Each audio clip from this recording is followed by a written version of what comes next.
साईश्वराय विद्महे सत्यदेवाय धीमहि तन्नः सर्व प्रचोदयात्। भगवान श्री सत्य साई बाबा के दिव्य चरण कमल में मेरे सहस्त्र कोटि प्रणाम और आप सभी के हृदय में विराजमान साई राम को भी मेरे प्रणाम। जय साई राम। भगवान श्री सत्य साई बाबा की 95th बर्थडे सेलिब्रेशन का ये वर्ष चल रहा है और भगवान की प्रेरणा और कृपा से आज से मेरे जीवन काल में जो भगवान के दिव्यानुभव हुए, भगवान से जो कुछ सीखा, जो ज्ञान प्राप्त किया, वो सब शेयर करने की मनसा से भगवान से प्रार्थना की और ये सर्वत्र सर्वज्ञ और सर्वशक्तिमान ईश्वर की श्रेणी का पहला एपिसोड आज से शुरू हो रहा है और क्रमशः आने वाले वक्त में बाकी अनुभव भी आपसे शेयर करूंगा। इसकी एक दूसरी वजह है कि अभी का जो वक्त है शायद ये सदी का सबसे बहुत बुरा वक्त है। इंसान से डरता है। ये कोरोना पीरियड है और कोरोना पीरियड में इंसान मंदिर में भगवान को ढूंढने जाता था, वो आज इंसान के हृदय में देखने लगा है और शायद इंसान ने भगवान से बहुत सच्ची मोहब्बत की तो आज अपने आप में ही भगवान का दर्शन करने लगा है। कोरोना की कई सारी पॉजिटिव इफेक्ट है। आज पर्यावरण शुद्ध हो गया। आज मानव अपने परिवार के साथ वक्त बिताने लगा। कई कठिनाइयां भी है लेकिन उसके साथ जीने का एक नया अनुभव भी प्राप्त हुआ। ये व्यस्त जीवन अस्त व्यस्त हो गया और लॉकडाउन के दौरान सभी व्यस्त परिवार अपने घर में कैद हो गए, एक दूसरे से वक्त बिताने लगे। मेरे परिवार में भी शाम को हर रोज सब इकट्ठा मिलके भगवान की प्रेयर करते थे। मेरे घर में मेरा ग्रैंडसन वेदांत 6.5 साल की उम्र का है। वो भी प्रेयर में बैठता था। मुझे खुशी होती थी और वो भी धीरे धीरे सब सीख रहा था। भजन सीख रहा था, श्लोक बोलना सीख रहा था। लेकिन बाल मानस का क्या, वो उसके दिमाग में जो आता है वो पूछ लेता है। और एक दिन मुझे उसने पूछा कि दादा, भगवान को भी कोरोना होता है? मैं सोच में पड़ गया। मैंने उसको बताया कि भगवान तो भगवान है, भगवान सबसे ऊपर है। तो उसने दूसरा जब सवाल पूछा, तो दादा क्यों हम पुट्टपर्थी न चले जाएं? वहां तो कोरोना का भय है ही नहीं। बाल मानस में ऐसे कई अनगिनत सवाल आते हैं। इनके दिमाग में जो कुछ भी आता था वो मुझे पूछ लेता था। फिर मुझे एक दिन ऐसा ख्याल आया कि मेरे साथ जो भगवान के लीला अनुभव और जो ज्ञान मुझे मिला है वो मैं लिखना शुरू करूं ताकि आने वाली पीढ़ी को भगवान का दिव्य संदेश मिल सके। और ऐसा सोच के स्वामी को नमन करके स्वामी की आज्ञा और कृपा से मैंने लिखना चालू किया। जब मैं लिखता था तो वेदांत मेरे पास आता था, मुझे पूछता था, दादा आप मेरे लिए लिख रहे हैं ना? तो मैंने उसको बताया कि हाँ बेटा, मैं आपके लिए ही लिख रहा हूँ और आप बड़े हो जाते हैं सब ये सब पढ़ने का। इस तरह मैंने लगभग 60 पन्ने जैसे स्क्रिप्ट लिख ली, जिसका टाइटल मैंने दिया था my journey from I to Sai. एक दिन उसने अचानक मुझे बोला कि दादा आप लिखने की बजाय उसका रिकॉर्डिंग कर लो ना, ताकि मैं कभी भी सुन सकता हूँ। ये तो कब लिखोगे और फिर मैं कब बड़ा हूँगा, फिर कब पढ़ूँगा, इससे बेहतर है कि आप उसका वीडियो रिकॉर्डिंग करो। और उसने मेरे दिमाग को भी ऐसा लगा, मुझे भी ऐसा लगा कि इनकी बात सही है कि आने वाली पीढ़ियों के लिए हमने जो भगवान से एक्सपीरियंस लिए हैं, हमने जो अनुभूति की है, वो हमें शेयर करना चाहिए, ताकि वो लोग को भी पता चले भगवान श्री सत्य साई बाबा के साथ जीने वाले लोगों के कितने बड़े एक्सपीरियंस और कितनी कितनी लीलाएं हुई है, कितना उन्होंने भगवान का संदेशा सुना है, ये सब चीज़ शेयर कर सकें। और उसी हिसाब से ये सर्वत्र सर्वज्ञ और सर्वशक्तिमान ईश्वर की पहली श्रेणी का पहला एपिसोड आज मैं रिकॉर्ड कर रहा हूँ। 1967 30 मार्च को भगवान श्री सत्य साई बाबा नवसारी में आने वाले थे। तब मैं 16 साल का था और आसपास के सभी गांवों से लोग नवसारी जाने के लिए प्रोग्राम बना रहे थे।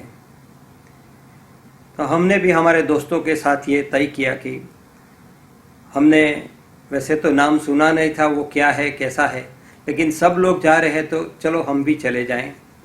और ऐसा सोच के मैं और मेरे दोस्त नवसारी लुंसीकुई मैदान पे 30 मार्च को पहुँचे।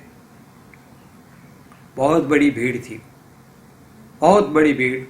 वो भीड़ में हम भी शामिल हो गए। काफ़ी इंतज़ार के बाद भगवान बाबा लुंसीकुई के ग्राउंड पे बनाए हुए स्टेज के पास आए, कुछ लोगों को दर्शन दिए और उसके बाद स्टेज पे आके उन्होंने अपना वक्तव्य देना शुरू किया। यदा यदा हि धर्मस्य ग्लानिर्भवति भारत।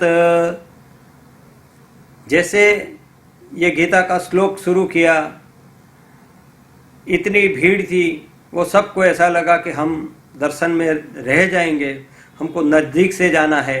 सो एक दूसरे ने धक्का मुक्की शुरू कर दी और बहुत बड़ा केओस हो गया, क्राउड अनकंट्रोल हो गया। और स्वामी को डिसिप्लिन पसंद है। स्वामी ने ये देखा और फिर अपना कार्यक्रम मुलतवी करके स्वामी बड़ौदा की ओर निकल गए। तब मुझे वो ख्याल नहीं था, लेकिन आज मैं आपको ये कह सकता हूँ, कितनी भाग्यशाली वो पल थी, कितनी भाग्यशाली वो पल थी, जो पल में अज्ञानतावश ज्ञान के ज्योति का दर्शन हुआ। दूसरे ही साल दिसंबर 1968 में भगवान अंधेरी धर्म क्षेत्र में आने वाले थे। मेरे मित्र हरे कृष्ण वैद्य का मुझे मैसेज आया कि मैं जा रहा हूँ, अगर तुझे भी आना है तो तू भी चल। वैसे हम दोस्त भी हैं और रिश्तेदार भी थे। हम दोनों नवसारी से निकले और बोरीवली हमारे रिश्तेदार के यहाँ रुके और वहाँ से हर रोज धर्म क्षेत्र अंधेरी स्वामी के दर्शन हेतु जाते थे। मेरी पहली प्रतिक्रिया ये रही। उसी दिन हम लोग सुबह में पहुंच गए। पहली बार मैंने देखा कि एक हिल ऊपर कमल आकार का एक स्वामी का निजी निवास स्थान है। वहाँ से स्वामी निर्धारित समय पे गाड़ी में नीचे आते हैं। बड़ा स्टेज और बहुत बड़ा पेंडल लगा था।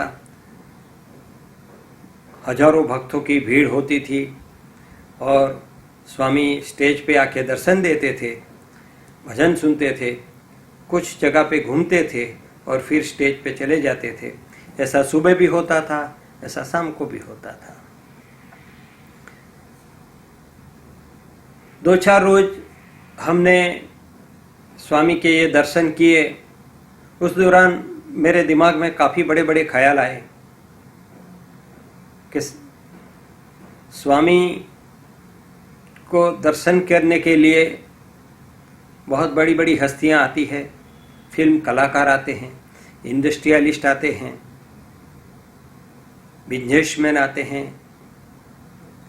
कई प्रकार की गणमान्य व्यक्ति आती थी और हमारे जैसे आम आदमी भी जाते थे। बंबई जैसी नगरी में सुबह और शाम इतनी सारी जनवेदनी एकत्रित होना वो कोई साधारण घटना नहीं है। लेकिन मेरा दोस्त मुझे बार बार बताता था कि सत्य साई बाबा अंतर्यामी है, भगवान है। मैं ये मानता था कि साई बाबा महात्मा है, संत है, तभी तो इतनी सारी जनवेदनी इनके दर्शन के लिए आती है। लेकिन अंतर्यामी और भगवान की जो परिभाषा है वो मुझे थोड़ी डाइजेस्ट नहीं होती थी। एक दिन मैंने ऐसा डिसाइड किया कि आप जहाँ से बैठ के दर्शन करना चाहे वहाँ करो, मैं एक ऐसी जगह पे बैठूंगा जहाँ से मुझे उसका दर्शन करने का है, साईं बाबा का। उस दिन मैं स्टेज से बहुत दूर गेट के आसपास के विस्तार में जो पंडाल का लास्ट कॉर्नर है वहाँ खींचो खींच जनमेदनी के बीच में जाके बैठ गया और मेरी अंतर से प्रार्थना कर रहा था कि भगवान आज आप अपनी कृपा मेरे पे करना। निर्धारित समय से स्वामी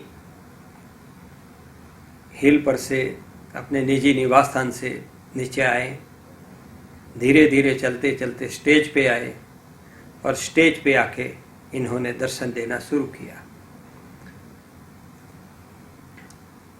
उसी दौरान मेरे दिमाग में ख्याल आने शुरू हुए, आप अंतर्यामी है, भगवान है, तो मैं सोच रहा हूँ और आप अभी सुन रहे हैं, तो आप स्टेज से नीचे उतरो। तो स्वामी उसी वक्त स्टेज से नीचे उतरे तो मेरे दिमाग में एक और द्वंद्व आया कि आप हर रोज उतरते हैं, इसमें मेरे दिमाग की सोच का कोई मतलब नहीं है।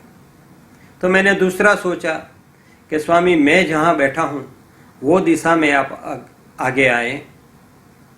तो स्वामी ने वो रूट ले लिया और धीरे धीरे चलने लगे। फिर भी मेरे दिमाग में ये ख्याल आया कि कुछ हद तक तो स्वामी दर्शन के लिए जाते थे, लेकिन मैं जहाँ बैठा हूँ वहाँ आने के लिए रास्ता ही नहीं है और ना कभी स्वामी वो जगह पे गए थे। इसलिए मैंने सोचा कि स्वामी अब जहाँ मैं बैठा हूँ वहाँ नज़दीक आके आप मुझे दर्शन दो। तो स्वामी धीरे धीरे धीरे धीरे चलते चलते बिल्कुल जो विकेट गेट है वहाँ तक आ गए। तो मेरे दिल की धड़कन भी बहुत तेज हो गई। मुझे एक और ख्याल आया कि स्वामी अब तो आप मेरे पास तो आ ही नहीं सकते क्योंकि आपको आने के लिए रास्ता ही नहीं है। स्वामी ने भीड़ को सेपरेट करना शुरू किया। तब मेरे दिमाग में एक और ख्याल आया कि अगर आप अंतर्यामी हैं तो आप आके मेरे सर पे हाथ रख देने का। और जैसे मेरे दिमाग में ये सोच आई कि हे भगवान आप अंतर्यामी हैं, आप भगवान हैं, आप सर्वज्ञ हैं, मैं जो सोच रहा हूँ वो आप कर रहे हैं, तो आप मेरे सिर पे अपना दाहिना हाथ रख दो। और जिस क्षण मेरे दिमाग में वो ख्याल आया उसी क्षण स्वामी का दाहिना हाथ मेरे सर के ऊपर आ गया। मैं स्वामी के चरणों में गिर पड़ा। मेरे शरीर में से एक ऊर्जा का प्रवाह पसार हो गया और उस दिन से मेरे जीवन की यात्रा journey from I to Sai शुरू हुई, वो मेरा पहला अनुभव है। और उसके बाद अनगिनत इतने 53 सालों में जो स्वामी की लीला अनुभूति की है, वो आने वाले एपिसोड में हम लोग प्रस्तुत करेंगे। जय साई राम।